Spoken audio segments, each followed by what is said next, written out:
ભરૂચમાં ગુજરાત એટીએસ દ્વારા sleeper cell નેટવર્કનો પર્દાફાશ થયો। જૈશ એ મોહમ્મદના નેટવર્કનો પર્દાફાશ થયો છે। મદ્રેસામાં અભ્યાસ કરતા બે યુવકોની ધરપકડ કરવામાં આવી। દારુલ ઉલમ માટલીવાલા મદ્રેસામાં તેઓ અભ્યાસ કરતા હતા। આતંકીઓ યુવકોનું બ્રેન વોશિંગ કરતા હતા। આતંકીઓ પાસેથી આઈઈડી બોમ્બ બનાવવાની સામગ્રી મળી।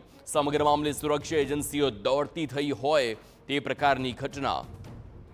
સંવાદદાતા અંકિત મોદી ફોન લાઈન પર। અંકિત, આ ખૂબ જ ગંભીર ઘટના એટલા માટે કહી શકાય કારણ કે ગુજરાતના અલગ અલગ જિલ્લાઓમાંથી આતંકી મોડ્યુલ હોય, આતંકીઓ ઝડપાય છે, મોડસ ઓપરેન્ડીઓ સામે આવે છે।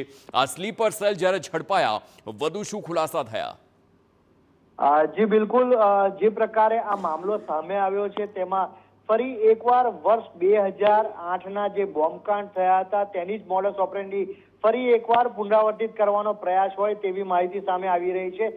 ફરી એકવાર ભરૂચમાંથી જ બોમ્બ તૈયાર કરી તેને અન્ય સ્થળે લઈ જઈ અને વિસ્ફોટો કરવા માટેનું કાવતરું હતું। આ જે બે આતંકીઓ ભરૂચમાંથી પકડાયા છે તેઓની ઉંમર 20 વર્ષની છે અને આ બંને અભ્યાસના ઓઠા હેઠળ આતંકવાદી જે સંગઠનો હોય છે તેમની વિચારધારાને લોકો અન્ય જે સ્લીપર સેલના યુવાનો સુધી પહોંચાડવાનો પ્રયાસ કરી રહ્યા હતા।